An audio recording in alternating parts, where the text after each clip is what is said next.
Rosie Dawson stopped walking. Her legs wouldn't move no more.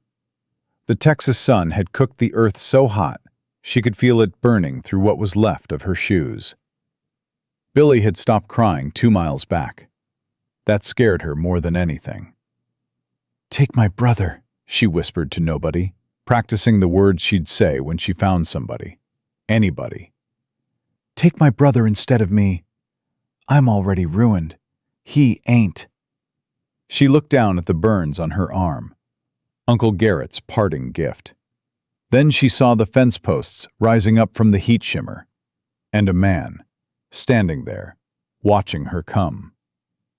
If you want to know what happened next, subscribe to our channel and follow Rosie's story to the very end. Drop a comment telling us which city you're watching from. We love seeing how far our stories travel. July of 1878 started like every other summer in West Texas. Hot enough to kill a man who wasn't paying attention. Hot enough to drive folks to do terrible things for a drink of water. Tom McAllister had seen plenty of terrible things in his 48 years. He'd been a Texas Ranger for 15 of them. Tracked outlaws through desert that would strip the meat off your bones. Buried partners who caught bullets meant for him. Came home to find his wife Caroline and his little girl Sarah cold in their beds, taken by the yellow fever while he was chasing some no-account horse thief 3 counties over. That was 4 years ago. 4 years of living alone on this ranch.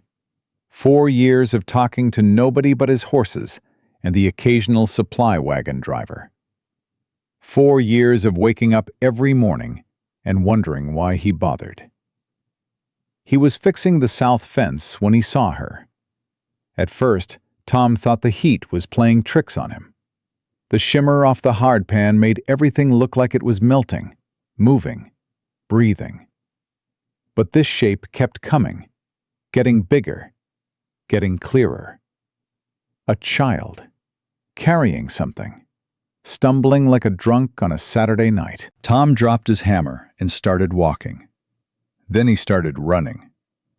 The girl went down when she was maybe 50 feet from his fence line, just dropped like somebody cut her strings. The bundle in her arms hit the dirt and started crying. Weak little mules that sounded more like a kitten than a baby. Tom vaulted the fence and got to her in 3 heartbeats. "Hey now." He knelt down, afraid to touch her. She looked like she might break. "Hey, can you hear me?" The girl's eyes fluttered open. One clear blue eye looked up at him. The other was swollen nearly shut, purple and yellow with bruising. Her lips were cracked and bleeding, and her right arm, Lord have mercy, her right arm was covered in burns, blisters and raw flesh from her wrist halfway to her elbow. "Please," she croaked out. "Please, mister." "I got you. I got you both." Tom reached for the baby. The girl's arms tightened around the bundle, even though she barely had the strength to breathe. "No." Her voice was a whisper. "Take him. Take him instead of me." Tom went still. "What did you say?" The girl's good eye focused on him, clear, certain. The eyes of somebody who'd made peace with dying. "Take my brother. He's perfect. He's good. He just needs milk and shade, and somebody to care for him." She swallowed hard. "You don't gotta take me. I'm damaged goods. My arm don't work right no more. I'm just another mouth to feed. But Billy, he's worth saving." Tom felt something crack open in his chest.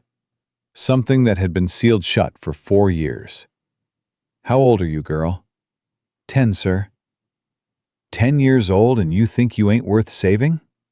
"I know I ain't." She said it simple, like she was stating the weather. "Uncle Garrett told me so, right before he put my arm in the fire." Tom looked at those burns again, looked at the pattern of them. 4 fingers and a thumb, wrapped around a small arm, pressing it down onto something hot. Somebody had held this child's arm to a stove. "What's your name?" Rosalie Dawson, sir. Folks call me Rosie. And the baby? William. Billy. He's 14 months. He's hungry, sir. So hungry. We ain't had nothing for 2 days. Tom stood up. He didn't say another word, just scooped up both children, one in each arm, and started walking toward his house. Mister, Rosie's voice was confused. Mister, I said you don't gotta take me. I heard what you said. Then why? Tom kicked open his front door and carried them inside. The relative cool of the dark house hit them like a blessing. He laid Rosie down on the settee by the window, then took Billy to the kitchen. Because I ain't in the habit of leaving children to die in the sun, he said over his shoulder. And because anybody who'd ask me to save her baby brother before herself is exactly the kind of person worth saving. He pumped water into a bowl, found a clean rag, dipped it, brought it to Rosie first. Small sips. You drink too fast, you'll sick it right back up. She sucked at that wet rag like it was the last water on earth, which, for her, it might have been. Billy, she tried to sit up. Billy needs it more. Billy's next. You first. But, girl, Tom's voice was firm. You want to help your brother, you got to be alive to do it. Now drink. She drank. Small sips, like he said. Her good eye never left his face, watching him like he might turn mean any second. Tom had seen that look before, on horses that had been beaten, on dogs that had been kicked. The look of a creature waiting for the next blow. He got milk from the cold cellar, warmed it gentle over the stove, found the old bottle he'd kept from when Sarah was a baby. He'd meant to throw it away 100 times, never could bring himself to do it. Now he knew why. Billy latched onto that bottle like he'd never let go. His little hands grabbed at it, his cheeks working, his eyes closing in pure baby bliss. He's eating, Rosie whispered. He's really eating. He's gonna be fine. How do you know? Tom looked at her.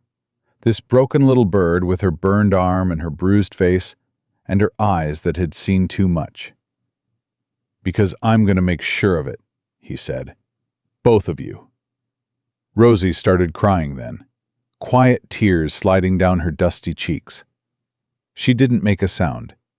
Tom got the feeling she'd learned a long time ago that crying out loud brought nothing but more pain.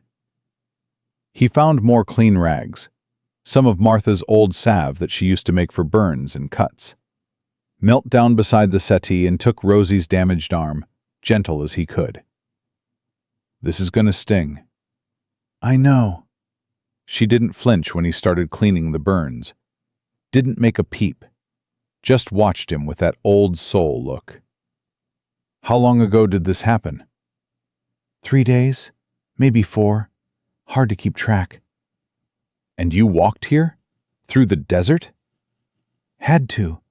Uncle Garrett said he was going to send us east to one of them's orphan asylums. Said Billy wouldn't survive the trip. But it didn't matter none. Said we was too expensive to keep. Tom's hands kept working, gentle and steady, even though his blood was starting to boil. So you ran? Yes, sir. In this heat? With a baby? With your arm like this? Yes, sir. Rosie's voice got small. Was it wrong? Tom finished wrapping her arm in clean bandages, stood up, looked down at this child who'd walked through hell to save her brother. It was the bravest thing I ever heard of, he said, and I was a Texas Ranger for 15 years. For the first time, something like hope flickered in Rosie's good eye. Then they heard the horses. Tom was at the window in 2 steps. His hand went to his hip, found empty air. His gun belt was still hanging by the door. 3 riders coming up the road, moving fast. The one in front was a heavy-set man in a city suit that had no business being in this country. He was red-faced and sweating, and even from this distance, Tom could see the fury on him. Rosie had gone dead white. "It's him," she breathed. "It's Uncle Garrett." Stay here. Tom strapped on his gun belt, checked his Colt. Don't make a sound. Don't come out, whatever you hear. Mr. What's your name again? Rosie. Rosie Dawson. Rosie. Tom put his hand on the door. I ain't gonna let him take you. You understand? Whatever happens out there, you and your brother are staying right here. He walked out onto the porch before she could answer. The three riders pulled up in his yard. The heavy-set man in front swung down from his horse like he owned the place. The two men behind him stayed mounted. Hard-looking types. Hired guns, Tom figured. The kind you found in any trail town, selling their trigger fingers to whoever paid best. You Tom McAllister? The heavy-set man demanded. Depends who's asking. Garrett Whitmore. I'm looking for 2 children. A girl and a baby. They belong to me. Nobody belongs to nobody, Mr. Whitmore. This is Texas, not the old South. Garrett's face went from red to purple. Those children are my legal wards. Their father was my cousin. He died, and the courts gave them to me. They ran away 3 days ago, and I've been searching ever since. He pulled out a folded paper. I have the documents right here. I don't care if you got a letter from God Almighty. Tom's hand rested easy on his gun belt. I ain't seen no children. Don't lie to me, McAllister. I tracked them this direction. Someone saw them heading toward your property. Someone saw wrong. Garrett took a step toward the house. Tom took a step to block him. I'd stop right there if I was you. Are you threatening me? I'm telling you that you ain't going in my house. You want to stand in my yard and flap your gums? That's your business. But you take one more step toward that door, and we're going to have a problem. The 2 hired guns exchanged looks. One of them let his hand drift toward his holster. I wouldn't, Tom said, not even looking at him. I put down faster men than you before breakfast. Garrett's eyes were calculating now, measuring. He was a banker, Tom figured, a money man, the kind who fought with paper and lawyers, not bullets. You're making a serious mistake, Garrett said. I have the law on my side. Then go get the law. Bring the sheriff. Bring a judge. Bring the whole damn territorial court. But until you do, you're trespassing on my property, and I want you gone.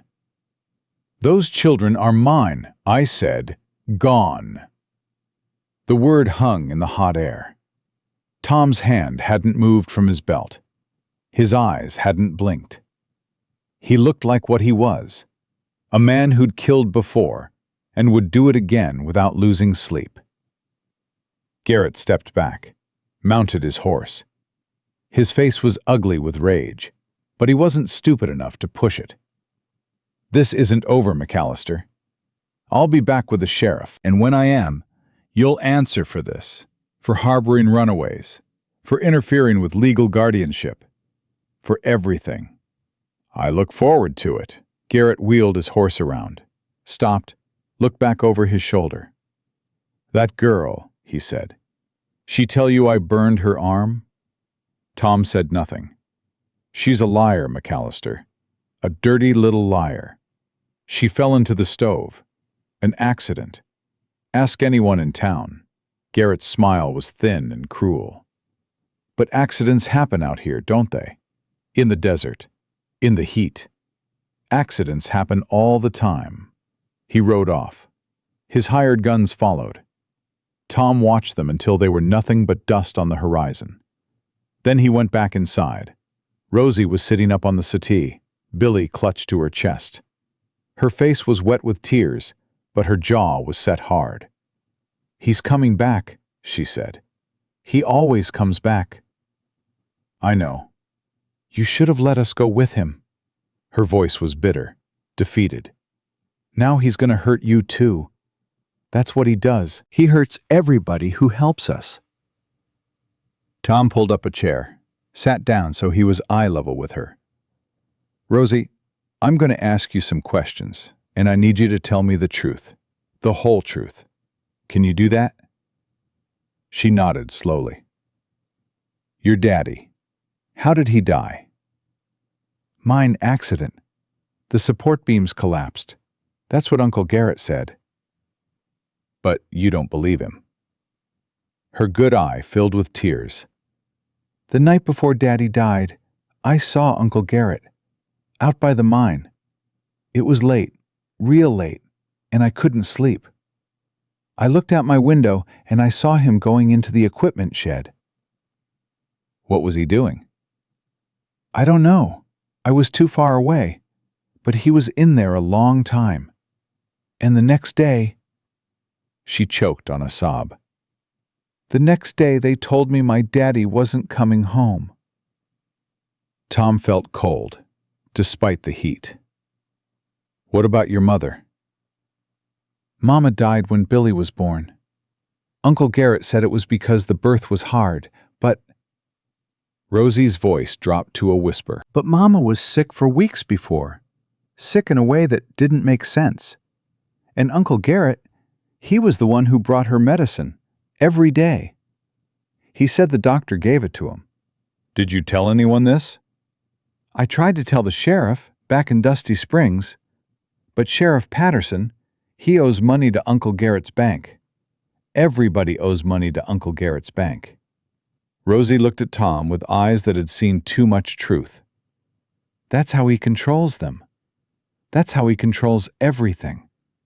Tom sat back in his chair. This wasn't just about two runaway children. This was about murder. Maybe two murders. And a man who owned enough of a town to cover it up. Rosie, you listen to me. He leaned forward. I know you don't have any reason to trust grown-ups. Sounds like every grown-up in your life has let you down. But I'm going to make you a promise, and I need you to believe it. What kind of promise? The kind I ain't never broken in 48 years. Tom held her gaze. I'm not going to let that man hurt you again. I'm not going to let him take you away. And I'm not going to let him get away with what he'd done to your family. How? Her voice was small, but desperate. How can you stop him? He's got money.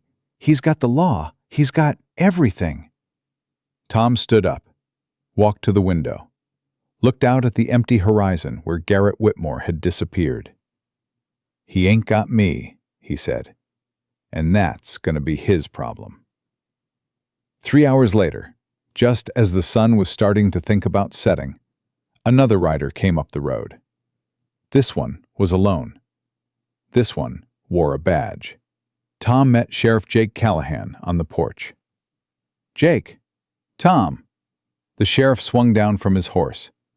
He was a lean man, weathered by years of hard living, with eyes that had seen both the best and worst of human nature.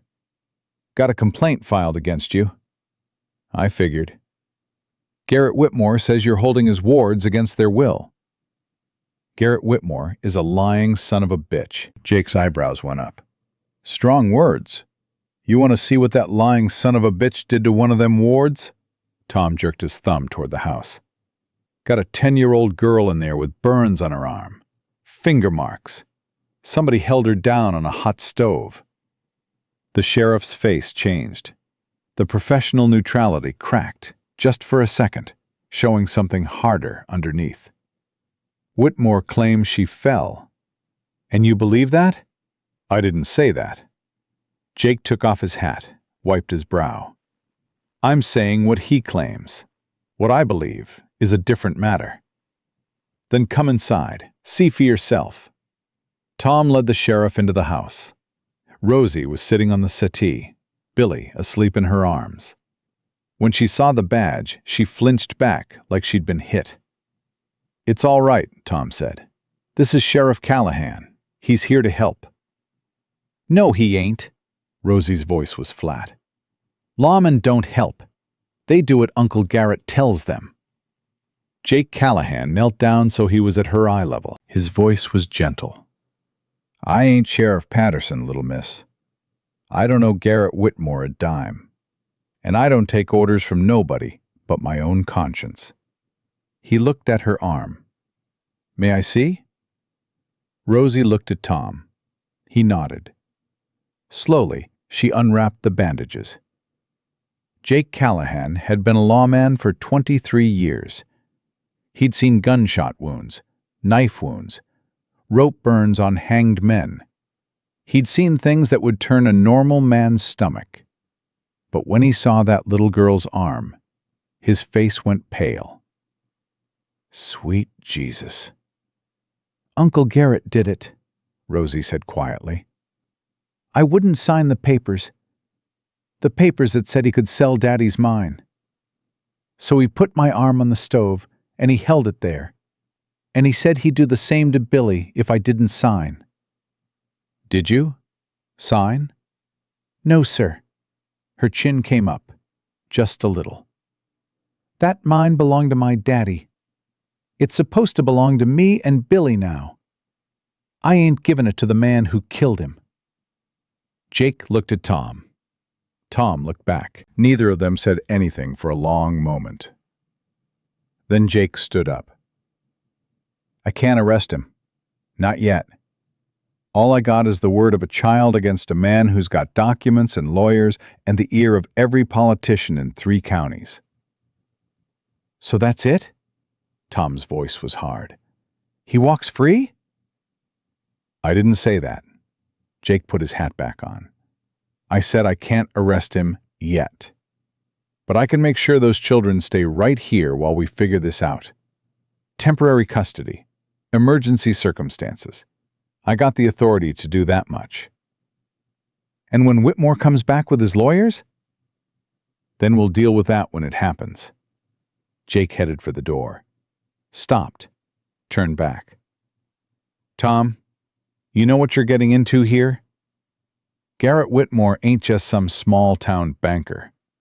He's got connections, money, influence. You cross him, he'll make your life hell. My life's already been hell for 4 years. Tom glanced at Rosie, at Billy sleeping peaceful in her arms. Maybe it's time for that to change. After the sheriff left, Tom made supper. Nothing fancy. Beans, cornbread, some dried beef. But Rosie ate like it was a feast, and Billy gummed at his cornbread with the fierce determination of a baby who'd been hungry too long. Mr. McAllister? Rosie's voice was hesitant. Tom. You can call me Tom. Tom. She tested the name. Why are you doing this? Helping us, I mean. You don't know us. We ain't nothing to you.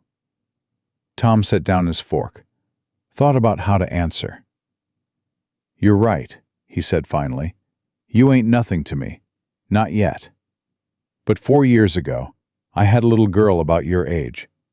Her name was Sarah, and she got sick while I was away, chasing some outlaw who didn't matter none. By the time I got home, she was gone. Her and her mother both. Rosie's eye went soft. I'm sorry. Me too. Tom picked up his fork again. I spent 4 years blaming myself. 4 years thinking if I'd just been home, I could have saved them. 4 years wondering what was the point of living if I couldn't protect the people who mattered. He looked at her. Then you came walking out of that desert, carrying your baby brother, ready to die so he could live. He shook his head. I don't know if God sent you or if it was just dumb luck. But I know this. I wasn't there for my little girl when she needed me. I'm going to be here for you. Rosie didn't say anything, but when she finished eating, she reached across the table and touched his hand. Just for a second, light as a butterfly. It was enough. That night, Tom gave Rosie and Billy the bedroom. He'd sleep on the settee, he said.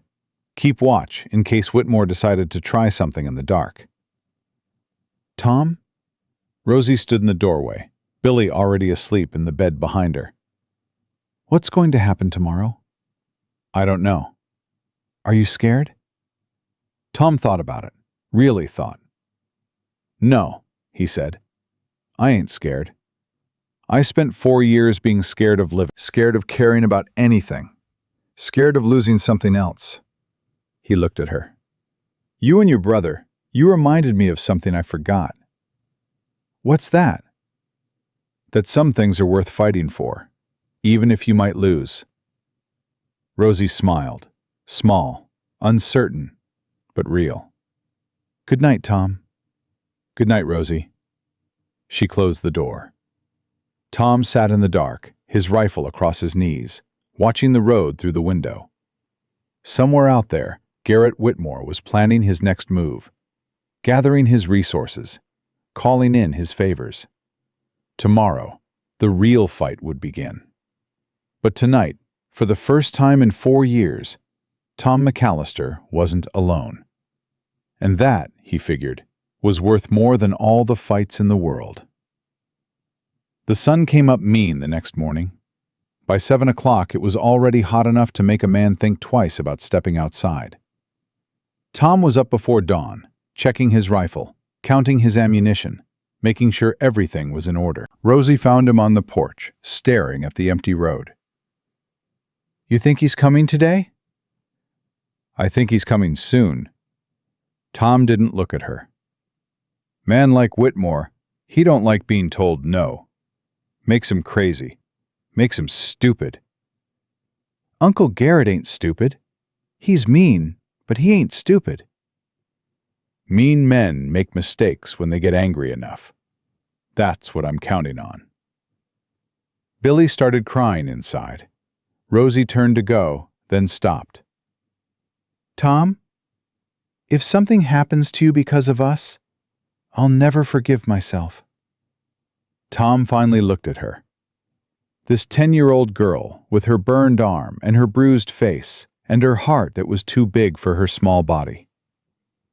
Nothing's going to happen to me. And even if it did, that wouldn't be your fault. That would be Garrett Whitmore's fault. You understand the difference? She nodded slowly. Then she went inside to tend to her brother. Tom went back to watching the road. Around mid-morning, a wagon came rattling up the path. Tom's hand went to his gun, but then he recognized the driver, Esperanza Morales, who ran the boarding house in Dusty Springs. Folks called her Essie. She was a handsome woman in her mid-40s, Mexican-American, with silver streaks in her black hair and eyes that had seen plenty of trouble. Her husband had died in an accident at the Dawson Mine 2 years back.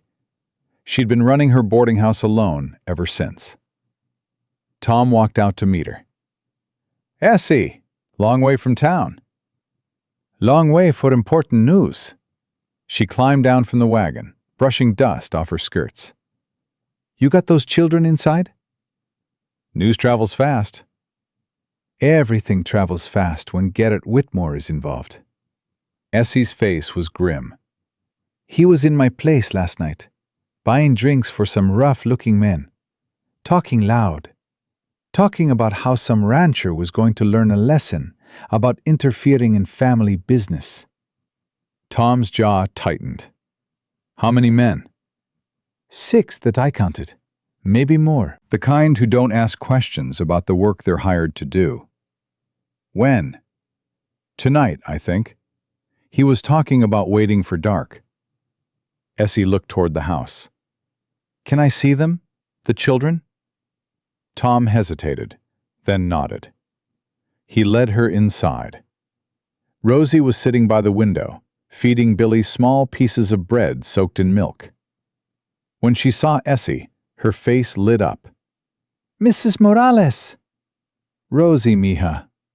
Essie crossed the room and knelt beside her, taking the girl's face in her hands. Let me look at you. Oh, child, what did he do to you? I'm okay. Tom's been taking care of us. Essie looked at Tom with new respect in her eyes. Then she looked back at Rosie. Your mama used to come to my boarding house every week for coffee. Did you know that? She was the kindest woman in Dusty Springs. And your papa, he was a good man. A fair man. Paid his workers honest wages, treated everyone decent regardless of where they came from. Her voice hardened. They didn't deserve what happened to them. You know? Rosie whispered. You know what Uncle Garrett did? I suspect. A lot of folks suspect. But suspecting and proving are different things. Essie stood up. That's why I'm here. To tell Tom what I know, and to offer what help I can. They sat around the small kitchen table while Essie told her story. My husband, Carlos, he worked at the Dawson mine for 3 years. Good worker, careful worker. Never had an accident in his life. Her hands tightened around the cup of water Tom had given her. Then one day, the tunnel he was working in collapsed. Just like that. They said it was bad supports. Said the timber was rotted. But you don't believe that. Carlos inspected those supports himself the day before. Told me they were solid. Said Patrick Dawson ran a safe operation, not like some of the other mines. Essie's eyes were bright with old anger. Then Patrick died. And 2 months later, my Carlos died. And Garrett Whitmore took over everything. Did you tell anyone? Who was I supposed to tell? Sheriff Patterson? She laughed bitterly. He owes Whitmore $3,000. The mayor owes him $5,000. The judge who handles the territorial court, he's got a loan out for his son's medical bills. Whitmore owns that whole town, Mr. McAllister. He owns the paper they write on and the ink they write with. Tom absorbed this. So what do? We find proof, real proof, something that can't be ignored or bought off. Essie leaned forward. There's a doctor in town, Augustus Pemberton. He was the one who treated Margaret Dawson before she died. And Carlos, when they pulled him out of that mine. If anyone knows the truth about what really happened, it's him. Will he talk? I don't know. He's scared. Everyone's scared. Essie looked at Rosie.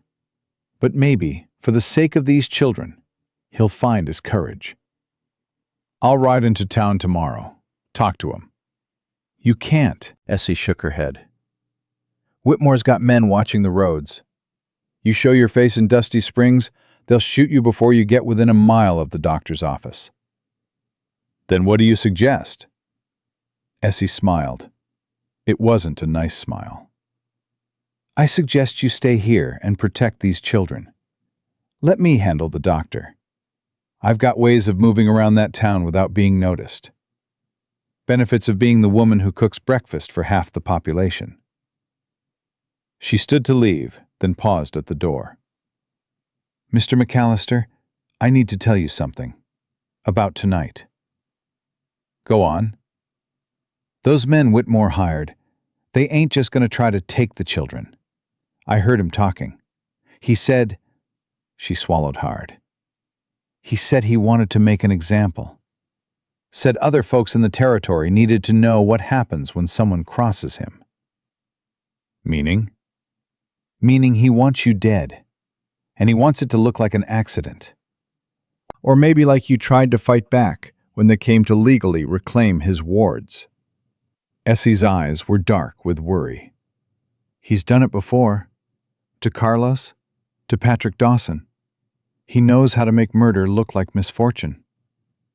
After Essie left, the house felt smaller, quieter. Tom sat cleaning his guns while Rosie played with Billy on the floor, stacking wooden blocks that Tom had carved years ago for a daughter who never got to play with them. Tom? Yeah? What are we going to do? About tonight? Tom finished oiling the barrel of his rifle, slid it home with a satisfying click. We're going to be ready. But there's 6 of them, maybe more, and just 1 of you. I've faced worse odds. Rosie set down the blocks. Her face was serious. Too serious for a child. I don't want you to die for us. Nobody's dying tonight except maybe some of Whitmore's hired guns. You can't promise that. Tom set down the rifle, looked at her straight. You're right.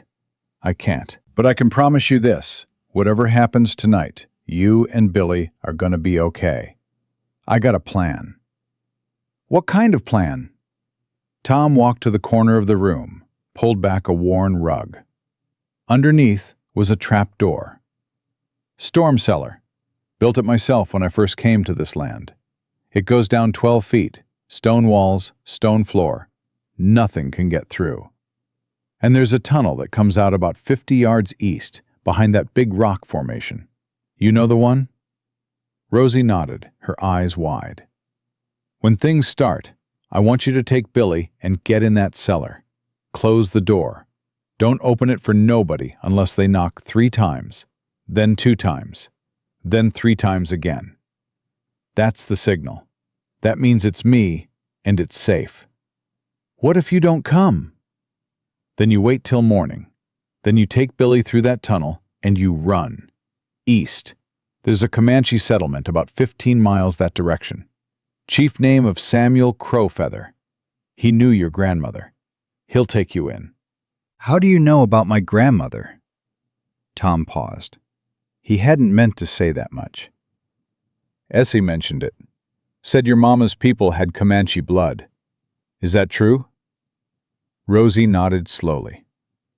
Mama never talked about it much. Said it wasn't safe to talk about in town. But she taught me some words, some songs. Said her grandmother was a Comanche woman who married a white trader. Tom filed that away. It might be useful later, if things went the way he hoped. That blood might save you, Rosie.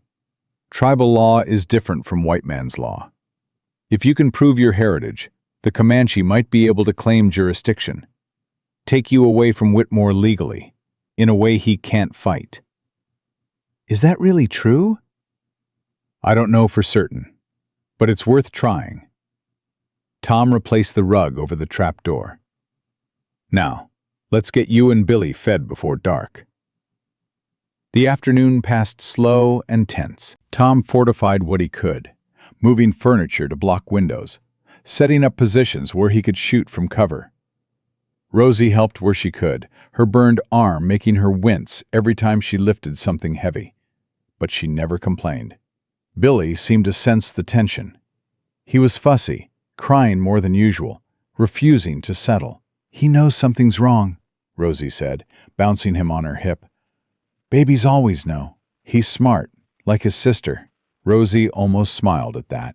As the sun started to sink toward the horizon, painting the sky in shades of orange and red, Tom made one final check of his weapons. Rifle, shotgun, 2 pistols, knife in his boot. Not enough to fight off a small army, but enough to make them pay dear for every inch. Rosie? She looked up from where she was trying to get Billy to sleep. Whatever happens tonight, I want you to know something. These past 2 days, having you and Billy here, it's been... He struggled for the words. It's been the first time in 4 years I felt like living was worth the trouble. So thank you for that. Rosie's eye filled with tears. Tom, don't talk like that. You're scaring me. I'm not trying to scare you. I'm trying to tell you the truth. Whatever happens, you gave an old, broken-down rancher a reason to fight again. That's a gift. Don't ever forget it. She crossed the room and hugged him, careful of her burned arm, fierce with her one good one. Tom hugged her back, felt something in his chest loosen that had been tight for years. Now get your brother and get in that cellar. They'll be coming soon. Rosie pulled back, wiped her eyes, nodded. 3, 2, 3. That's the signal. That's right. She gathered Billy, who was finally drowsy, and headed for the corner of the room. She pulled back the rug, opened the trap door. Tom? Yeah? Don't die. I'll do my best. She disappeared into the darkness below. The trapdoor closed. Tom replaced the rug, moved a heavy chest over it. Then he took up position by the window and waited. They came just after full dark. Tom heard them before he saw them. Horses moving quiet, trying not to make noise. Men who knew what they were about. He counted the shadows as they approached. 6, maybe 7, spreading out, surrounding the house. One of them dismounted, walked toward the porch. Big man, scar running down his face from eye to chin. He was grinning. "McAllister!" His voice was loud in the quiet night. "We know you're in there, and we know you got those kids. Now we can do this easy, or we can do it hard. Your choice." Tom didn't answer, just sighted down his rifle barrel. "Here's how it's gonna go. You send those children out, we take them back to their legal guardian, and everybody goes home happy." "Well," the scarred man chuckled, "mostly happy. Mr. Whitmore is pretty upset about being embarrassed yesterday. He might want a word with you about that, but at least you'll be alive to hear it." Still nothing from the house. The scarred man's grin faded. "Fine. Hard way it is." He raised his hand. The other men started moving forward. Tom's first shot took the scarred man in the shoulder, spun him around like a top. He went down, screaming. Chaos erupted. The hired guns scattered, looking for cover. One of them wasn't fast enough. Tom's second shot caught him in the leg. He dropped, cursing. "He's in the front window," someone shouted. "Flank him!" Tom was already moving. He'd planned for this. He fired twice more through the window, keeping them pinned, then scrambled to the back of the house. Kicked open the rear door, took aim at the man trying to sneak around from that direction. The man saw him at the last second. His eyes went wide. Tom didn't hesitate. The shot echoed across the empty land. The man dropped. 3 down. 3 or 4 more to go. "Rush him!" someone yelled. "All at once! He can't shoot us all!" They were right about that. Tom retreated into the house, overturning the table for cover. Bullets splintered through the walls. Glass shattered. The whole building shook with the impact. Tom fired. Reloaded. Fired again. A man came through the back door. Tom caught him with the shotgun. The blast threw him back out into the yard. 4 down. But more were coming. Tom could hear them on the porch. Kicking at the door he'd barricaded. He was running out of ammunition. Running out of time. The front door burst open. 2 men came through, guns blazing. Tom dropped behind the overturned table. Felt splinters rain down on his head. Heard bullets whiz past his ears. He popped up, fired twice. 1 man went down. The other dove for cover. But Tom's pistol clicked empty. He reached for his rifle. It was across the room. Too far. The remaining gunman stood up, grinning. His weapon was pointed straight at Tom's chest. "End of the line, old man." Tom looked death in the face, thought about Rosie and Billy in the cellar below. Thought about Caroline and Sarah waiting for him on the other side. Maybe it was time. Then he heard something. Hoofbeats. Lots of them, coming fast. The gunman heard it too. His grin faltered. "What the hell?" Through the shattered window, Tom saw them. Riders pouring over the ridge, torches blazing, coming straight for the ranch. The gunman's face went white. That's the whole damn town!" It was. Tom could see them now. Miguel Santos from the mining crew. Dr. Pemberton on his old mare. Essie Morales driving her wagon like the devil was behind her. And at the front, wearing his badge like it meant something, Sheriff Jake Callahan. The gunman looked at Tom, looked at the riders, made his choice. He ran. Tom slumped back against the wall. His hands were shaking. His whole body was shaking. The riders pulled up in his yard. Jake Callahan dismounted first. Tom, you alive in there?" "Mostly." Tom struggled to his feet. How did you know?" Jake appeared in the doorway. Behind him, men were fanning out, chasing down the hired guns who were trying to flee. "Essie came to me this afternoon, told me what was planned.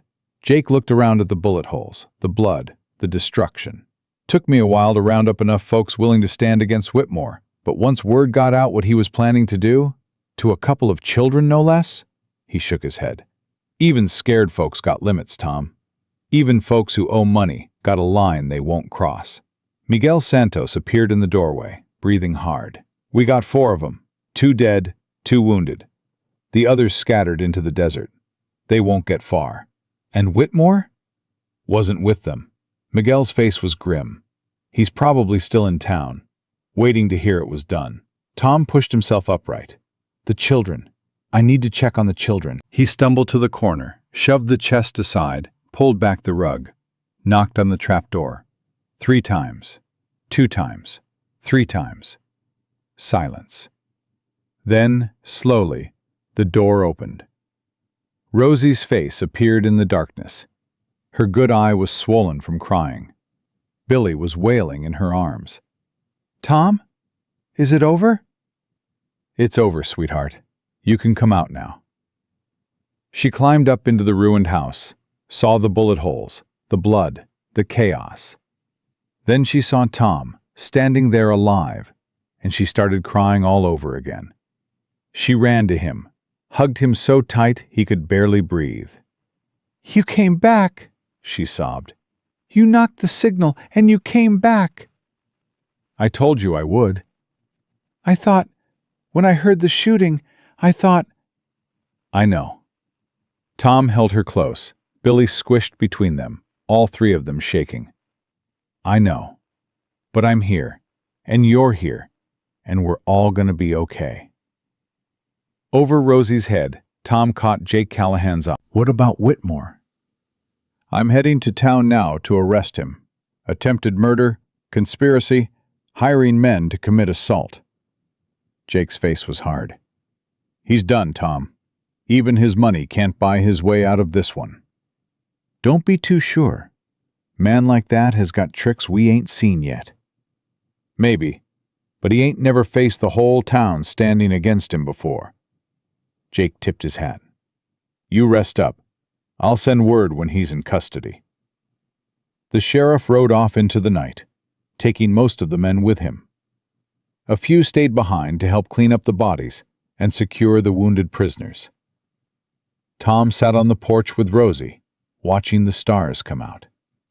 Billy was finally asleep, exhausted from all his crying. Tom? Yeah? What happens now? Now we wait. Wait for the sheriff to arrest Whitmore. Wait for the courts to sort everything out. He looked at her. It's going to take time. Might be messy. But I promise you, one way or another, that man is never going to hurt you again. Rosie leaned against his shoulder. Can we stay here, me and Billy, while we wait? Tom felt his heart crack open just a little bit more.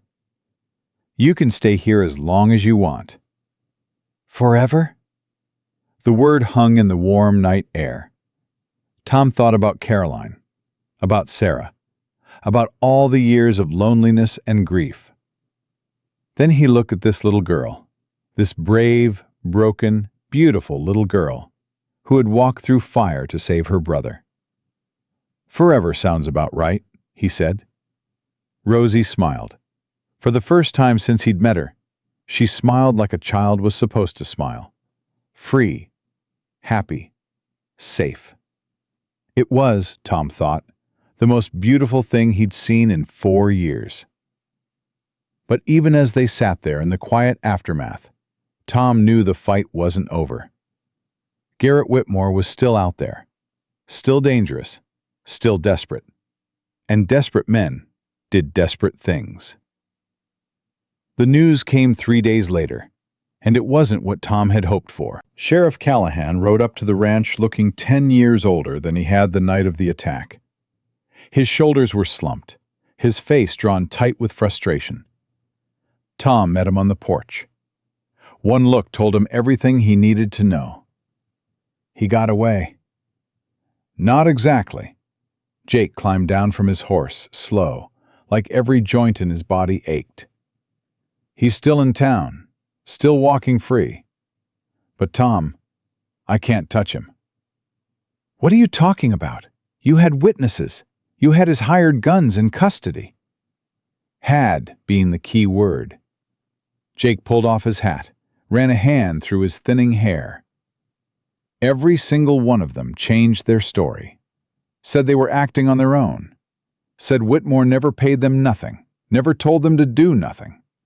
Said they just heard about some children being held against their will and decided to help out of the goodness of their hearts. Tom felt his blood go cold. He got to them. He got to everyone. Jake's voice was bitter. The 2 wounded men, the ones we had in the jail, their families got visits, their wives, their children. Nobody threatened them directly, of course. Whitmore's too smart for that, but the message was clear. Testify against me, and your family suffers. So that's it? He just walks away? I didn't say that.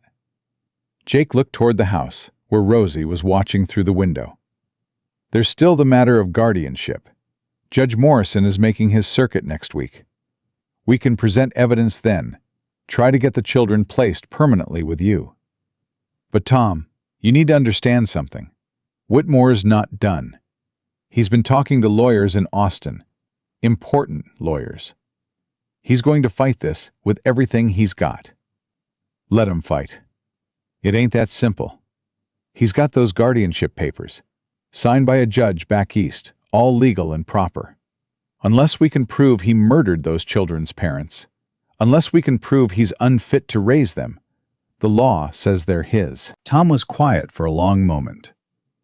Then he asked the question that had been burning in his mind since Essie first mentioned it. What about Dr. Pemberton? Jake's face shifted. Something like hope flickered in his eyes. That's the one thing that might save us.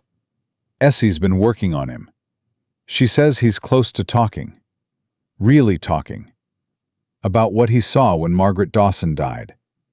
About what he found when they pulled Carlos Morales out of that collapsed tunnel. Then let's go get him. Right now. Can't.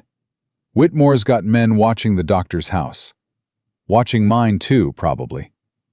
If I'm seen anywhere near Pemberton, Whitmore will know we're building a case. He'll either buy the doctor off or... Jake didn't finish the sentence. He didn't need to. So what do? We wait. Essie's got a plan. She's going to bring Pemberton here, to your ranch, in 3 days. Pretend she's making a delivery. Hide him in her wagon. Once he's here, away from Whitmore's eyes, he can tell us everything. Write it down. Sign it. And if Whitmore finds out? Then we'd better pray Pemberton talks fast. After Jake left, Tom went inside. Rosie was sitting at the table, feeding Billy mashed sweet potato. She didn't look up when Tom entered. I heard, she said quietly. The window was open. Tom sat down across from her. No point in lying. Your uncle's got powerful friends. This is going to take longer than I thought. He's going to win, isn't he? Rosie's voice was flat, defeated. He always wins. He won against Mama. He won against Daddy. He'll win against us, too. Hey! Tom reached across the table, tilted her chin up so she had to look at him. Don't you talk like that. Your Mama and Daddy didn't have what you've got. What's that? Me. Tom said it simple, like he was stating the weather. And Essie. And the sheriff. And every person in this territory who's sick of watching Garrett Whitmore get away with murder. Your parents fought alone, Rosie. You're not alone. A tear slid down her cheek. She wiped it away quick, like she was embarrassed. I'm tired of being scared, Tom. I'm tired of running. I'm tired of looking over my shoulder every minute, wondering if today's the day he catches us. I know. Sometimes I think it would be easier to just give up. Let him send us east. At least then it would be over. Tom felt something twist in his chest. He got up, walked around the table, knelt down so he was eye level with her. Listen to me. I know it feels like this is never going to end.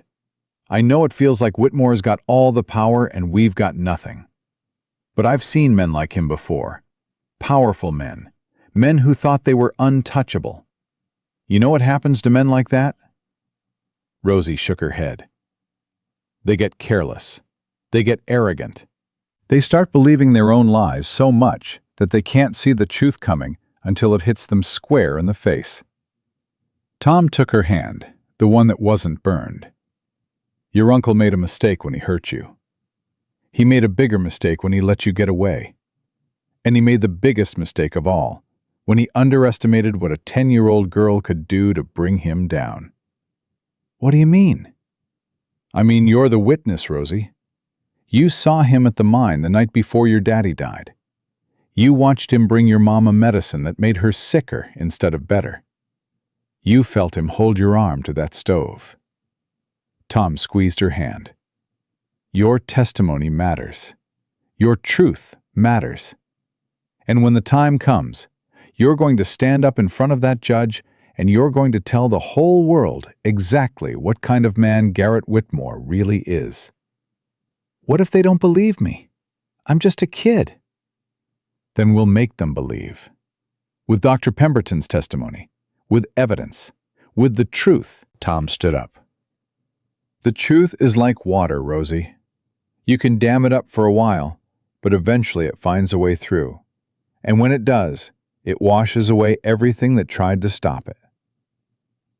Rosie looked at him for a long moment. Then slowly, she nodded. Okay, I'll do it. I'll tell them everything. That's my girl. The next 3 days passed slow and tense. Tom kept watch, rifle always within reach. Rosie helped around the ranch, doing small chores that didn't strain her burned arm. Billy was growing stronger every day, laughing and babbling and trying to pull himself up on the furniture. On the third morning, Essie's wagon came up the road. Tom was on the porch before she'd even stopped. He could see right away that something was wrong. Essie's face was pale, her hands shaking on the reins. What happened? Essie climbed down. Her legs were unsteady. Pemberton's dead. The words hit Tom like a physical blow. What? They found him this morning, in his office. They're calling it a heart attack, but Tom, Essie's voice broke. I talked to him last night. He was scared, but he was healthy, strong. He was ready to come here today, ready to tell everything. Whitmore. Had to be. One of his men, anyway. Made it look natural. Essie wiped her eyes with the back of her hand. I'm sorry, Tom. I'm so sorry. I thought I was being careful. I thought nobody knew. Tom stood there, feeling the hope drain out of him. Pemberton was their best chance, their only real evidence besides Rosie's word. And now he was gone. Is there anybody else? Anybody who knows what Pemberton knew? Essie shook her head. He was the only doctor in town, the only one who examined Margaret before she died, the only one who... She stopped. Her eyes went wide. Wait. What? His records. Pemberton kept records of every patient he ever treated. Detailed records. Dates, symptoms, treatments. If Margaret was being poisoned, if Carlos's death wasn't an accident, it would be in those records. Where are they? In his office. But Tom, Whitmore will be looking for them too, if he hasn't found them already. Tom grabbed his hat, his gun belt. Then I better get there first. You can't go to town. His men will kill you on sight. Then I'll go at night. Slip in, get the records, slip out. That's suicide. Maybe. Tom looked back at the house, where Rosie was standing in the doorway, holding Billy. But without those records, we've got nothing. And I made a promise. Rosie stepped onto the porch. Her face was determined. I'm coming with you. Absolutely not. I know that town better than you do. I know the back alleys, the shortcuts. I know which floorboards creak in Dr. Pemberton's office, because Mama used to take me there when I was little. Rosie lifted her chin. You need me. I need you alive and safe. I'll never be safe as long as Uncle Garrett is free. You said it yourself. The only way this ends is if we bring him down. Let me help. Tom looked at Essie. She shrugged. She's right, you know, about knowing the town. And Whitmore won't be expecting her. He'll be watching for you, not a little girl. Tom looked at Rosie, saw the fire in her one good eye. The same fire he'd seen when she walked out of that desert carrying her brother. Fine. But you do exactly what I say. No arguments. No heroics. You understand? Rosie nodded solemnly. Yes, sir. They left after dark. Essie stayed at the ranch with Billy, promising to ride for the sheriff if they weren't back by dawn. The moon was just a sliver, barely enough light to see the road. Tom and Rosie moved quiet, keeping off the main trails, cutting across open land where no one would think to look. Dusty Springs lay quiet when they reached it. Most of the buildings were dark, their residents asleep. But Tom could see light burning in the window of the bank. Whitmore's bank. He's still awake, Rosie whispered. Good. Means he's not out looking for trouble. They circled around to the back of town, moving through shadows, avoiding the few people still on the streets. Pemberton's office was a small building near the edge of town, next to the church. Rosie led the way. She knew every loose board, every squeaky step. They slipped through a back window that she remembered being easy to Jimmy and found themselves in the doctor's examination room. The place had been ransacked, papers everywhere, cabinets thrown open. Somebody had been here before them. Tom's heart sank. They got the records. Maybe not. Rosie was moving through the chaos, her small fingers searching. Dr. Pemberton was smart. He knew Uncle Garrett might come looking one day. He told me once, when Mama was sick, that he kept the most important things where nobody would think to look. Where? Rosie stopped in front of a large cabinet. It was built into the wall, looked like it had been there for decades. She reached up, ran her fingers along the top edge. Help me, she said. There's a panel here. I can feel it, but I can't reach. Tom lifted her up. Her small hands found what they were looking for. A click. A portion of the cabinet swung open, revealing a hidden compartment. Inside were stacks of papers, journals, notebooks filled with careful handwriting. This is it, Rosie breathed. This is everything. Tom grabbed the papers, stuffed them into the bag he'd brought. They had what they came for. Now they just had to get out. They were almost to the window when the front door burst open. I knew it! Garrett Whitmore stood in the doorway. Behind him were 3 men with guns drawn. Tom pushed Rosie behind him, his hand going to his pistol. Don't. Garrett's voice was calm, almost amused. You're fast, McAllister. I've heard the story, but you're not fast enough to take 3 men before one of them puts a bullet in that little girl. Tom's hand froze. Smart man. Garrett stepped into the room. He was dressed in his usual city suit, but there were dark circles under his eyes. He looked like he hadn't slept in days. I wondered who would come sniffing around here. I should have known it would be you. It's over, Whitmore. The sheriff knows everything. The whole town knows. The whole town knows what I tell them to know.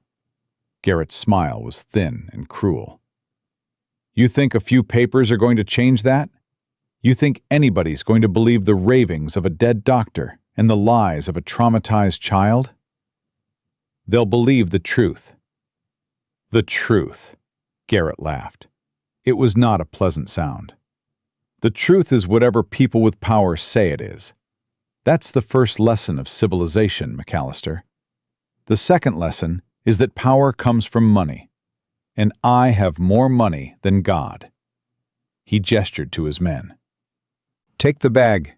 One of the hired guns stepped forward. Tom's muscles tensed. If he was going to make a move, it had to be now. But before he could act, a voice rang out from behind Garrett. "Garrett Whitmore, you're under arrest." Sheriff Callahan stood in the street, his gun aimed at Garrett's back. Behind him were at least a dozen townspeople, all armed. "What is this?" Garrett's face twisted with rage. "This is what happens when you push people too far." Jake's voice was steady. "When you kill the doctor everybody trusted. When you send men to burn a rancher's home. When you threaten children." He shook his head. "Even scared folks have limits, Whitmore. You found theirs. You can't arrest me. I have rights. I have lawyers. You have the right to remain silent. I suggest you use it." Garrett's men looked at each other, looked at the armed crowd. Their guns lowered, one by one. It was over. Tom felt Rosie's hand slip into his. He squeezed it tight. "We did it," she whispered. "Not yet, but we're close." They watched as Sheriff Callahan led Garrett Whitmore away in chains. The banker was screaming about lawsuits, about connections, about how everybody involved would pay. Nobody was listening anymore. Essie appeared at Tom's elbow. He hadn't even seen her arrive. "I thought you were staying with Billy." "I was. Then I heard Whitmore left the bank in a hurry, heading this direction. Figured you might need backup." She looked at the bag in Tom's hand. "Did you get them? The records?"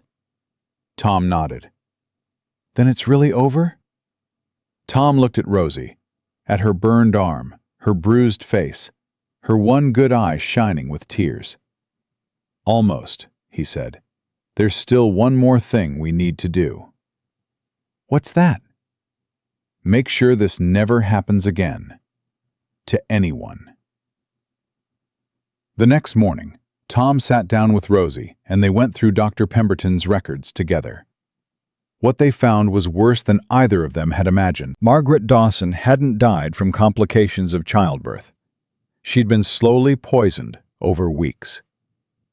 The doctor had documented every symptom, every suspicion. He'd even identified the likely substance, arsenic, administered in small doses through the medicine Garrett brought her every day. And Carlos Morales, Essie's husband, he hadn't died in a simple mine collapse. The support beams had been cut, partially sawed through so they'd hold for a while, then give way without warning. Pemberton had found wood shavings on Carlos's clothes that didn't match any of the timber in the mine. "He killed them all," Rosie said quietly. "Mama, Mr. Morales, Daddy. He killed them all for money." "And now he's going to pay for it." "Will he hang?" Tom looked at this little girl who'd been through more than most adults ever faced, who'd lost everything and kept fighting, who'd walked through fire, literally, and come out the other side. "Yes," he said. "He'll hang." Rosie nodded slowly. Then she did something Tom didn't expect. She closed the records, set them aside, and looked up at him with clear eyes. "Can we go home now? Billy probably misses us." Tom felt something warm bloom in his chest. Home. She'd called his ranch home. "Yeah," he said, his voice rough. "Let's go home." The trial of Garrett Whitmore was set for the following week. Judge Morrison arrived in Dusty Springs on a Tuesday afternoon, riding in a stagecoach that had seen better days.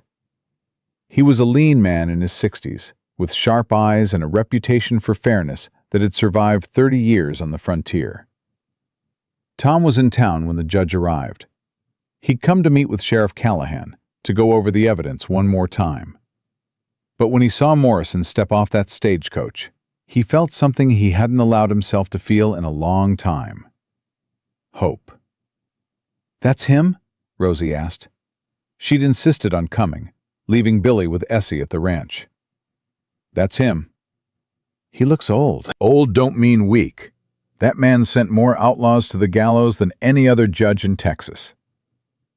Tom put his hand on her shoulder. He's the best chance we've got.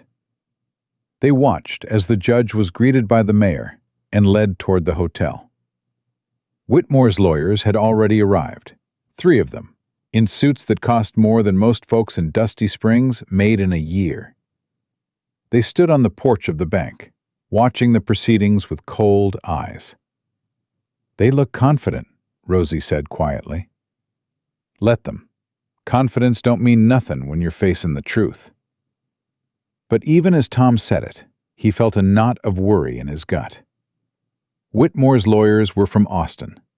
Big city lawyers with big city tricks. The evidence they had was strong, but evidence could be twisted. Witnesses could be intimidated. And Rosie, for all her bravery, was still just a child.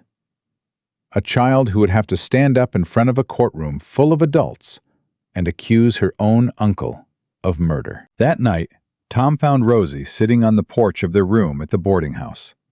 She was staring at the stars, her knees pulled up to her chest. "Can't sleep?" She shook her head.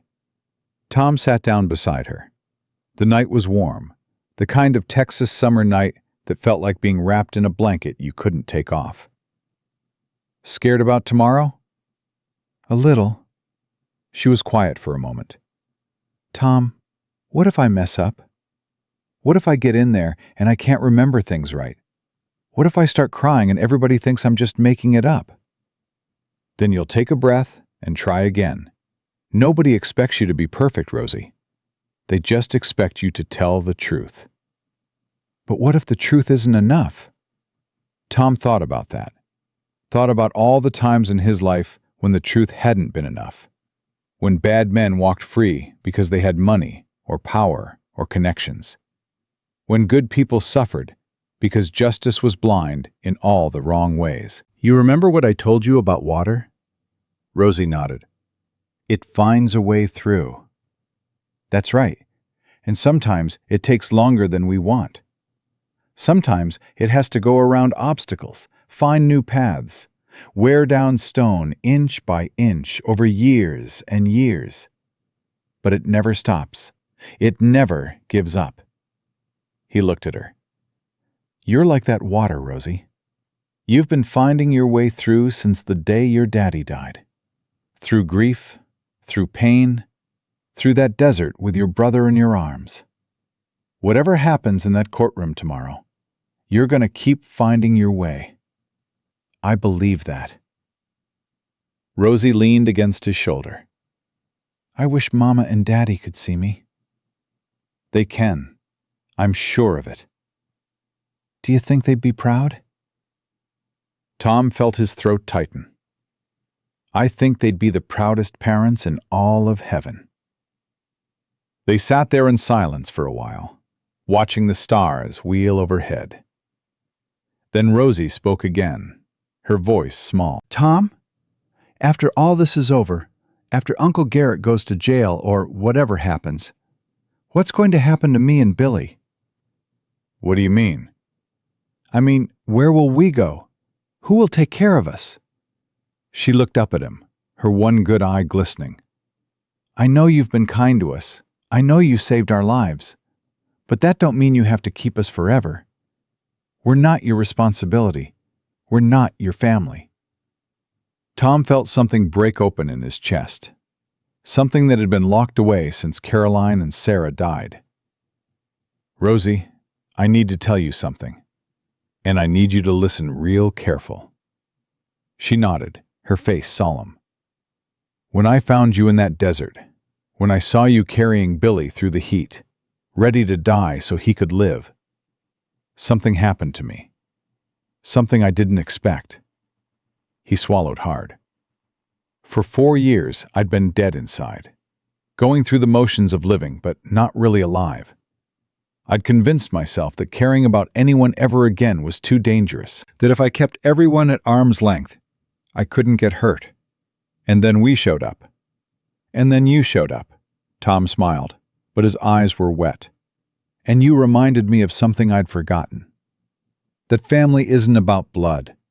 It's about choice. It's about who you're willing to fight for, who you're willing to die for, who you want to see first thing in the morning and last thing at night.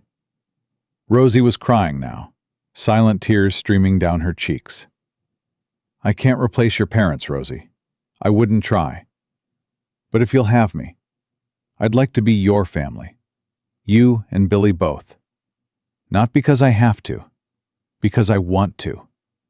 Because these past few weeks, having you in my house, it's felt more like home than any place has since Caroline died. Do you mean it? I've never meant anything more in my life. Rosie threw her arms around him, sobbing into his chest. Tom held her tight, feeling her small body shake with emotion. I want to stay, she whispered. I want to stay with you forever. Then that's what we'll do. After this trial, after Whitmore's put away, we'll make it official. I'll adopt you and Billy, legal and proper. You'll be Dawson's still if you want, but you'll be mine too. I'd like that. Rosie pulled back, wiping her eyes. I'd like that a lot. They went to bed after that, but Tom lay awake for a long time, staring at the ceiling, thinking about everything that could go wrong tomorrow, and everything that could go right. The courtroom was packed by the time they arrived. Every seat was full, and people were standing 3 deep along the walls. Word had spread across the territory about the trial, about the orphan children, the murdered parents, the banker who thought his money made him untouchable. Tom led Rosie to the front of the room, where Sheriff Callahan had reserved seats for them. Billy was with Essie in the back, too young to understand what was happening, but content as long as he was fed and held. Garrett Whitmore sat at the defendant's table, flanked by his 3 lawyers. He was dressed in his finest suit, his hair slicked back, his face arranged in an expression of wounded innocence. When he saw Rosie, something flickered in his eyes, something dark and hateful. Rosie's hand tightened on Tom's arm, but she didn't look away. Judge Morrison took his seat at the bench. He looked out over the crowded courtroom with an expression that said he'd seen it all before and wasn't impressed.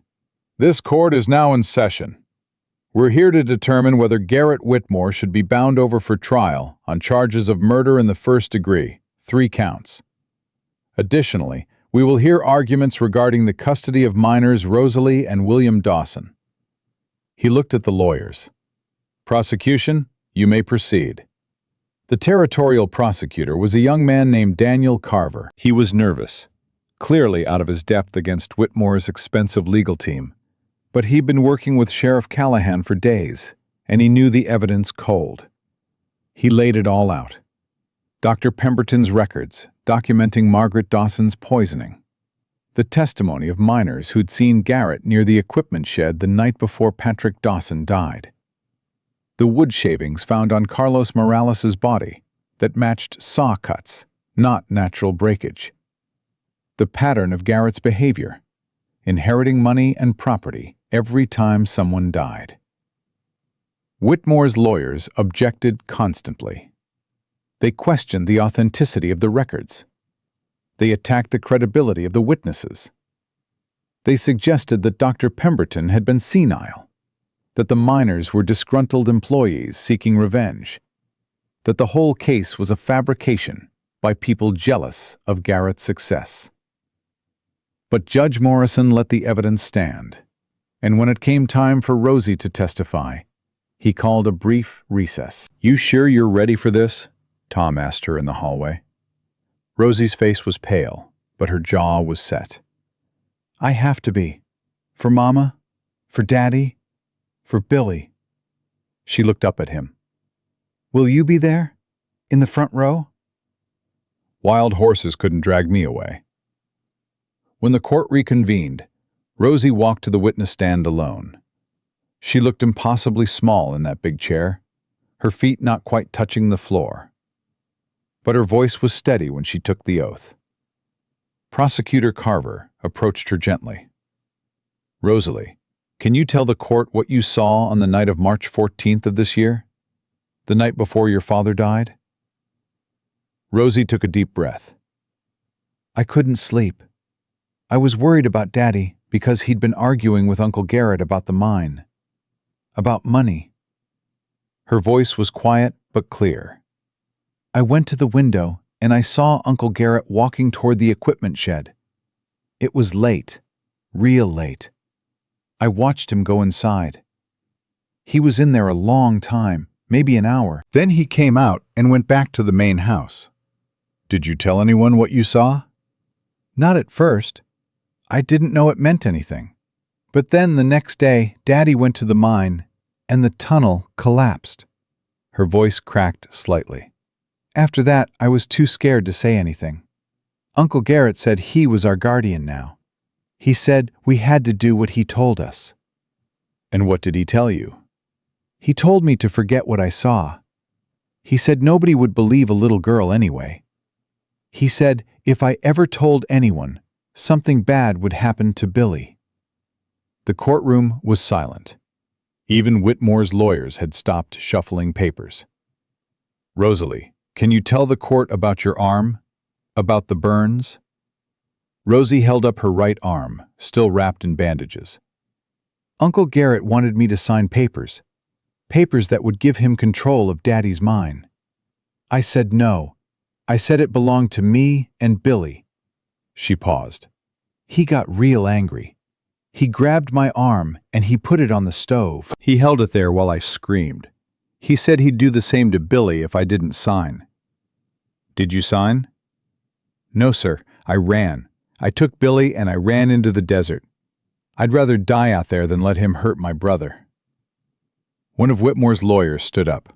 Your Honor, this is all very dramatic, but it's the uncorroborated testimony of a traumatized child who has been coached by adults with their own agenda. Judge Morrison's eyes were hard. The witness has provided testimony consistent with physical evidence and multiple corroborating accounts. You'll have your chance to cross-examine. He looked at Rosie.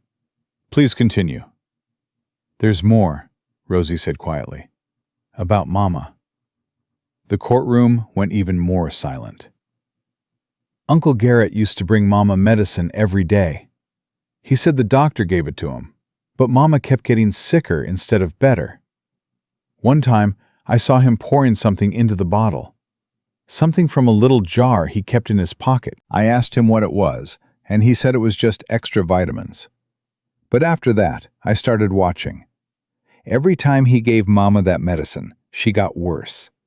And when he forgot to come one day, she actually felt better. She looked directly at Garrett for the first time. You killed my Mama. You killed my Daddy. And you were going to kill me and Billy too, just to get our money. Garrett's face twisted with rage. Lies, he shouted, standing up so fast his chair fell over. These are all lies.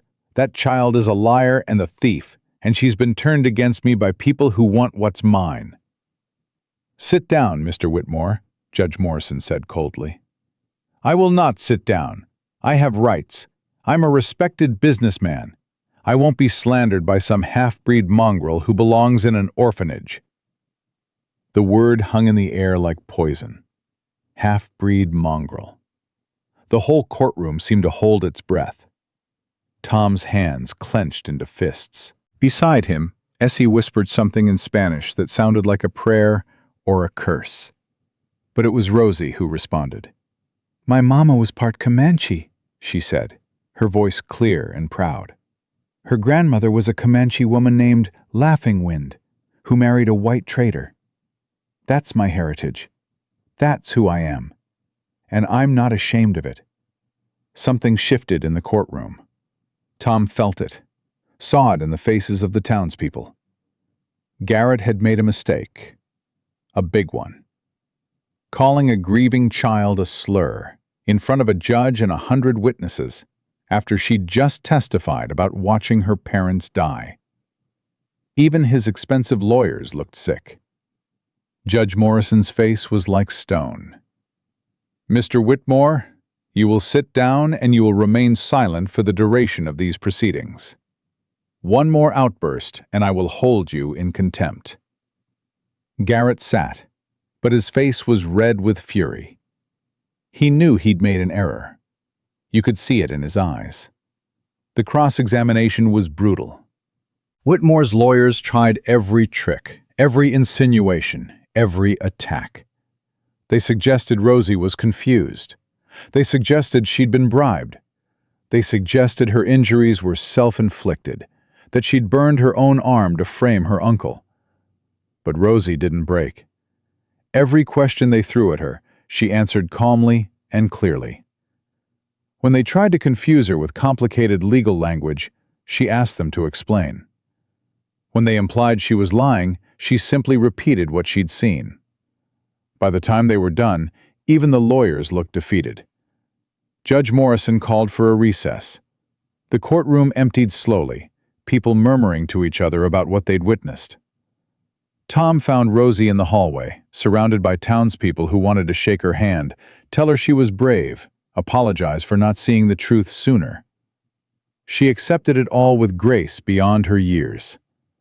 When they were finally alone, Tom knelt down in front of her. "You did good, sweetheart. Real good." I was so scared, she admitted. The whole time my heart was beating so fast I thought it might burst. But you did it anyway. That's what courage is, being scared and doing the right thing anyway. Do you think it was enough to convince the judge? I think so, but we'll know for sure soon. The recess lasted an hour. When the courtroom reconvened, the crowd was even larger than before. Word had spread about Garrett's outburst, about Rosie's testimony, about the possibility that justice might actually be served. Judge Morrison took his seat. His face was unreadable. "After reviewing all testimony and evidence presented, I am prepared to make my ruling." He looked at Garrett. "Garrett Whitmore, you are hereby bound over for trial on 3 counts of murder in the first degree. You will remain in custody until said trial can be convened. Bail is denied." A murmur ran through the crowd. Garrett's lawyers began objecting, but the judge cut them off. "Additionally, regarding the custody of Rosalie and William Dawson, I am terminating the guardianship of Garrett Whitmore immediately. The children will be placed in temporary custody of Thomas McAllister, pending formal adoption proceedings." Rosie grabbed Tom's hand so hard it hurt. "However," the judge continued, and Tom's heart skipped, "there is another matter to consider. Miss Rosalie has testified that her mother was of partial Comanche descent.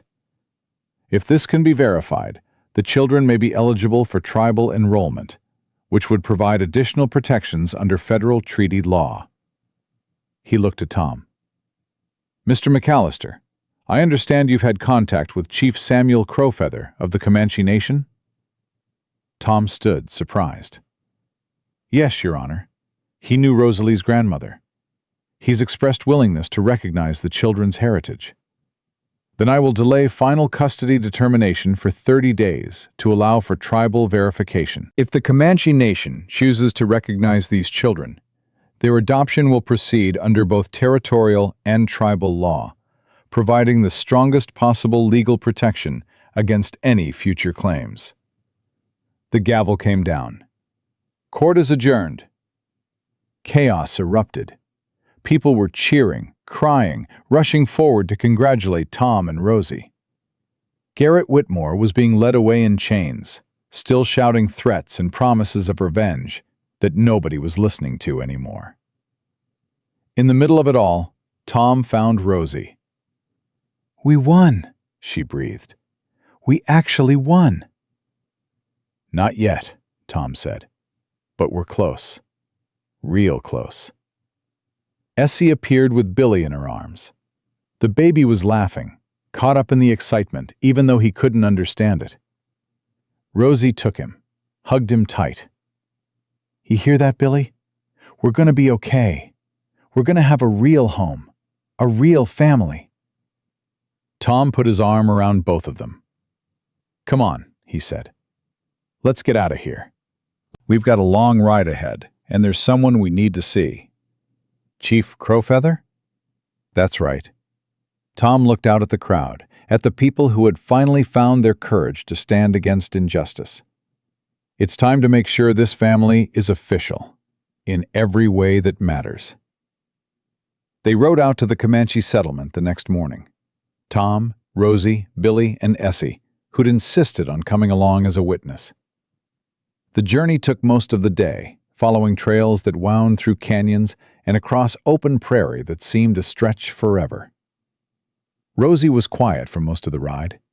She held Billy in front of her on the saddle, one arm wrapped tight around his middle, her eyes fixed on the horizon. "You nervous?" Tom asked. "A little. I never met any Comanche before. Mama used to tell me stories about her grandmother, but she never took me to meet anyone from the tribe." "Why not?" "She said it wasn't safe. Said people in town wouldn't understand." Rosie's voice got quiet. "Uncle Garrett used to say terrible things about Indians. Said they were savages. Said Mama should be ashamed of her blood." "Your mama had nothing to be ashamed of, and neither do you." I know that now. Rosie looked at him. Tom, what if they don't accept us? What if they say we're not Comanche enough? Then we'll go home and figure something else out. But I don't think that's going to happen. Chief Crowfeather knew your great-grandmother. He remembers her. That means something to his people. They reached the settlement in late afternoon. It was smaller than Tom had expected, maybe 30 lodges arranged in a loose circle near a creek. Children were playing in the water, women were working over cook fires, and men were tending to horses in a corral nearby. As they approached, a group of warriors rode out to meet them. Tom raised his hand in greeting, showing he meant no harm. "I'm looking for Chief Samuel Crowfeather," he called out. "I'm Tom McAllister. I sent word we were coming." One of the warriors studied him for a long moment, then nodded. "Follow." They were led into the settlement, past curious faces and whispered conversations.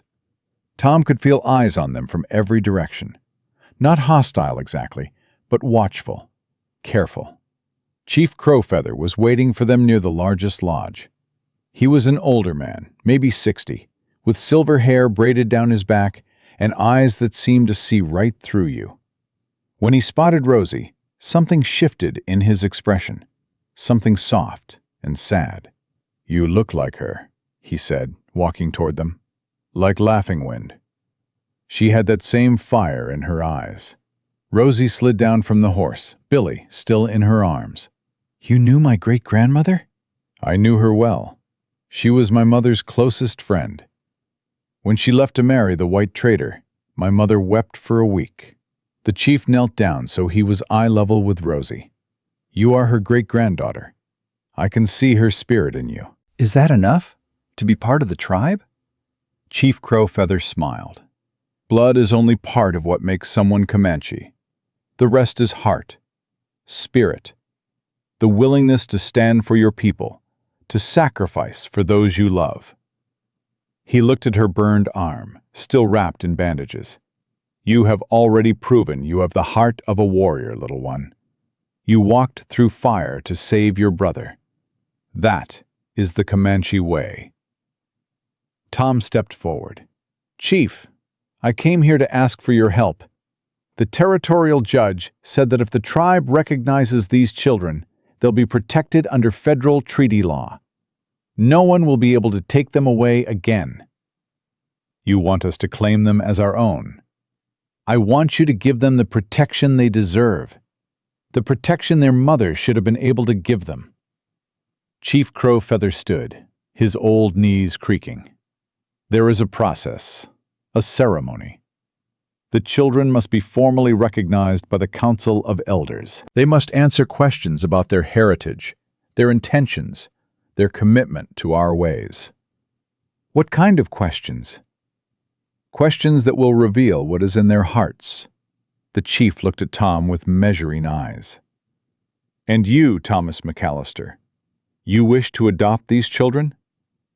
"More than anything. Then you will answer questions too.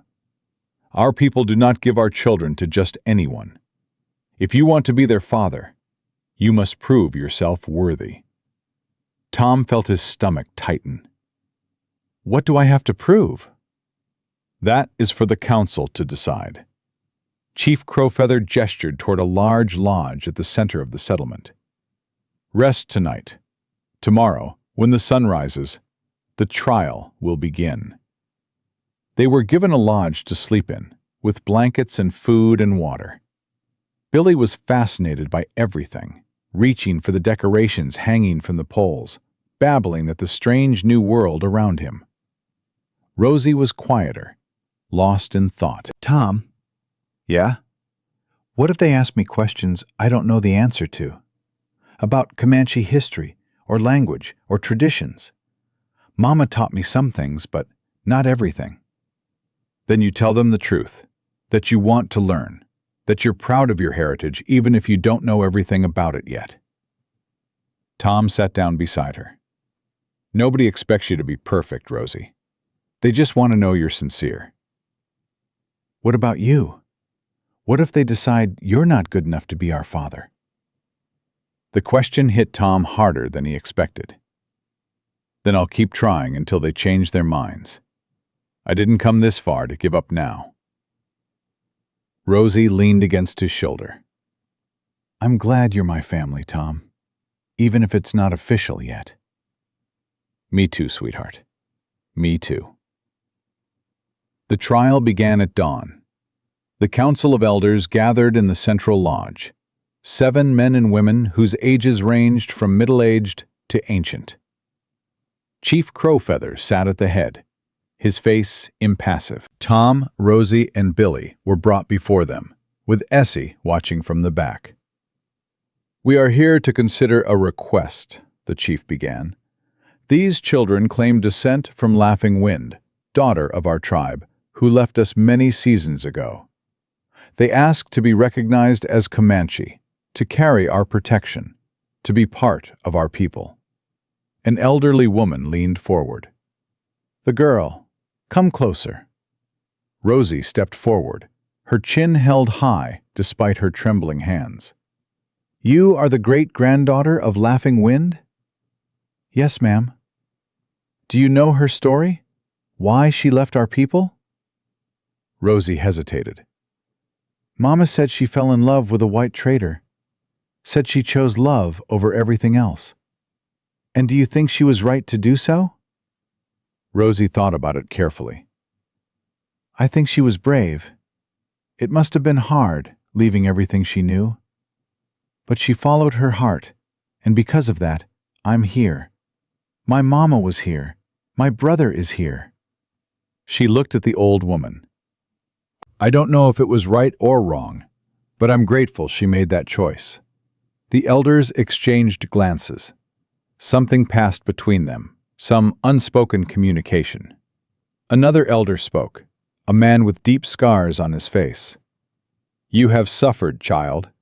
We can see it in your eyes, in the marks on your body. Tell us about your suffering. Rosie's voice was steady. My uncle killed my parents. He wanted their money, their land. He hurt me because I wouldn't give him what he wanted. He was going to send me and my brother away, to die where no one would ever find us. She held up her burned arm. This is what he did when I refused to sign papers giving him everything my parents left us. And yet you survived. I ran. I took Billy and I walked into the desert. I would have died out there, but Tom found us. He saved us. He's been protecting us ever since. The scarred elder looked at Tom. You are not of our blood. Why do you want these children? Tom stood tall. Because they need me. Because I need them. He paused, gathering his thoughts. I had a family once, a wife and daughter. They died while I was away, and I blamed myself for years. I shut myself off from everyone, convinced myself that caring about anyone again was too dangerous. And then Rosie came walking out of the desert, carrying her baby brother, ready to die so he could live. and I saw something in her that reminded me of everything I used to believe in. Courage, love, the willingness to sacrifice everything for family. Tom's voice cracked slightly. She didn't just need saving. She saved me. Gave me a reason to live again, to fight again. To believe that family isn't about blood, it's about choice. About who you're willing to stand for when the world turns against you.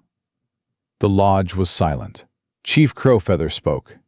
There is one more question, the hardest one.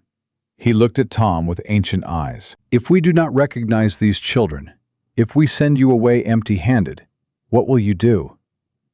I'll take them home, keep fighting, find another way to protect them. And if there is no other way? If the white man's law takes them from you? Tom felt cold at the thought. Then I'll follow them, wherever they go, whatever happens. I'll never stop looking out for them, never stop loving them. He looked at Rosie, at Billy sleeping peaceful in Essie's arms. They're my family, official or not, recognized or not. Nothing changes that. Chief Crowfeather stood. The council will deliberate. Wait outside. Tom, Rosie, Essie, and Billy were led out of the lodge. They sat in the shade of a cottonwood tree, not speaking, barely breathing. The minutes stretched into an hour, then 2. "What's taking so long?" Rosie whispered. "They're making sure they get it right." Tom tried to sound confident, but his heart was pounding. Finally, the lodge flap opened. A young warrior appeared. The council has decided. You may enter. They walked back into the lodge. The elders were still seated, their faces unreadable. Chief Crowfeather stood at the center. "We have heard your words. We have looked into your hearts." He paused. "Rosalie Dawson, you carry the blood of Laughing Wind, daughter of our people. You have shown the courage of a warrior, the love of a mother, the spirit of the Comanche." Rosie held her breath. "From this day forward, you and your brother William are recognized as members of our tribe. You will carry our protection. You will be part of our people. The name of Laughing Wind will live on in you."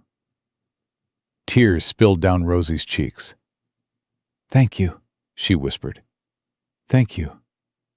But the chief wasn't finished.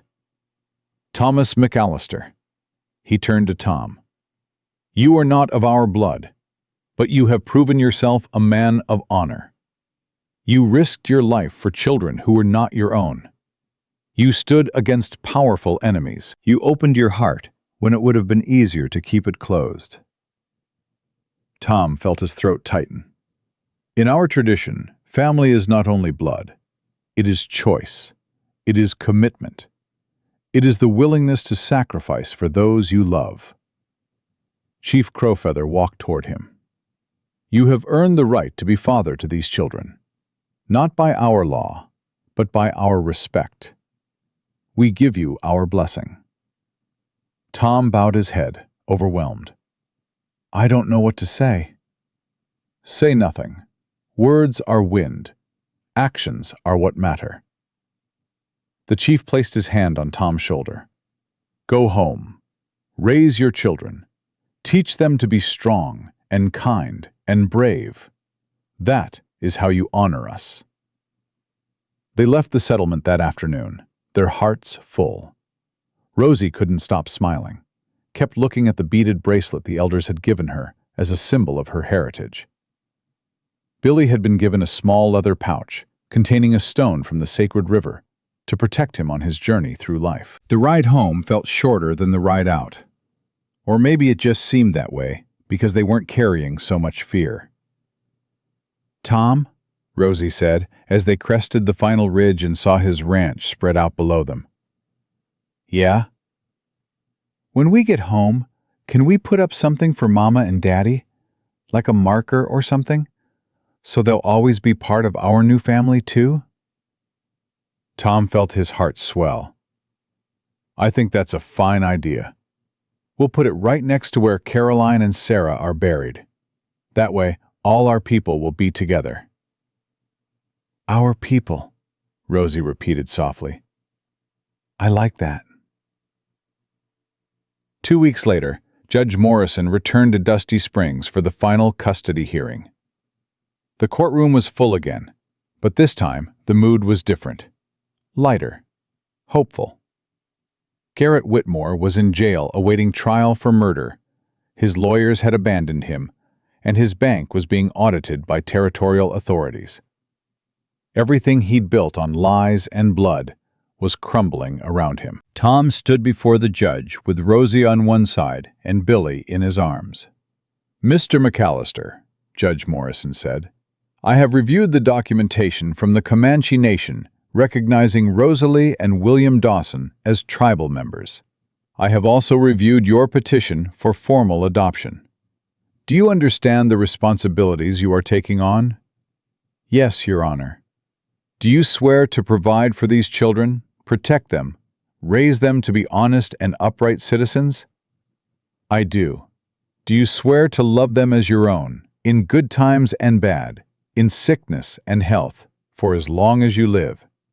Tom looked at Rosie, at Billy, at the family he never expected to have again. "I do." Judge Morrison smiled, the first genuine smile Tom had seen from him. "Then by the power vested in me by the territory of Texas, I hereby declare Thomas McAllister the legal father of Rosalie and William Dawson. The adoption is final. Congratulations." The gavel came down. Rosie threw herself into Tom's arms. Billy squealed with delight, not understanding what had happened, but knowing it was good. Essie was crying in the back row. Miguel Santos was cheering. The whole courtroom erupted in applause. Tom held his children close, feeling tears on his own cheeks for the first time in years. "We did it," Rosie sobbed. "We're really a family." "We always were, sweetheart. Now it's just official." That evening, they held a celebration at the ranch. Essie brought food. Miguel brought musicians. Half the town showed up.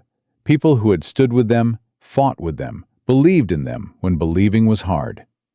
As the sun went down, Tom found himself standing on the porch, watching Rosie dance with some of the other children, while Billy sat in Essie's lap, clapping his tiny hands. Sheriff Callahan walked up beside him. "Hell of a thing," Jake said, taking a sip from his cup. "What's that?" "All of it. Few weeks ago you were a broken-down rancher living alone, talking to nobody. Now look at you, father of two, hero of the town, the man who brought down Garrett Whitmore." "I didn't do it alone." "No, you didn't." Jake looked at Rosie. "That girl's something special. Walking through the desert to save her brother, standing up in court against her own uncle. Not many grown men have that kind of courage. She's the bravest person I know. Takes brave to recognize brave." Jake finished his drink. "You're going to be a good father, Tom. Those kids are lucky to have you. I'm the lucky one." Later that night, after the guests had gone home and the ranch was quiet, Tom tucked Rosie and Billy into bed. The room that used to be his storage room, that used to be his daughter Sarah's room, was now decorated with Rosie's drawings and Billy's toys, and the beaded bracelet from the Comanche elders hanging on the wall. "Tom?" Rosie's voice was sleepy. "Yeah?" "Do you think Mama and Daddy can see us? Where they are?" Tom sat on the edge of the bed. "I think they can. I think they've been watching over you this whole time, guiding you to me." "I like to think that too," she yawned. "And Carolyn and Sarah, do you think they're happy? That you have us now?" Tom felt that familiar ache in his chest. But it was different now. Softer. More like memory than pain. "I think they are. I think they sent you to me because they knew I needed something to live for. And they knew you needed someone to live with." Rosie reached out and took his hand. "I love you, Papa." It was the first time she'd called him that. Tom felt his heart crack open and heal all at once. "I love you too, sweetheart. Both of you. More than I ever thought I could love anything again." He kissed her forehead, checked on Billy one more time, and walked out onto the porch. The night was warm, the stars bright, the land stretching out forever in every direction.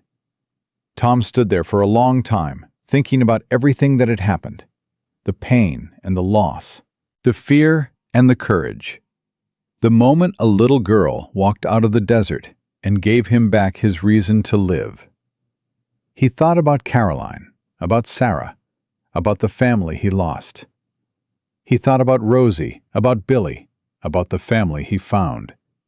And he realized something he should have known all along. A heart doesn't break to become useless. It breaks to make room for more love. Tom McAllister had spent 4 years believing he was finished, believing there was nothing left for him but empty days and lonely nights. He was wrong. Life had given him a second chance. A little girl with one good eye and a burned arm, who loved her brother more than she loved herself. A baby boy who laughed at everything and reached for the world with tiny, trusting hands. They had found each other in the middle of nowhere, in the worst circumstances imaginable. And they had become a family. Not by blood, not by law, but by something stronger than either. By choice. By love. By the simple, stubborn refusal to give up on each other. Tom looked up at the stars one more time. "Thank you," he whispered, to Caroline, to Sarah, to whoever or whatever had brought these children into his life. Then he went inside, closed the door, and slept better than he had in 4 years. Because he wasn't alone anymore. Because he had something worth living for. Because finally, after all the pain and all the loss and all the years of emptiness, Thomas McAllister had found his way home. And home, he now understood, wasn't a place. It was the people you loved.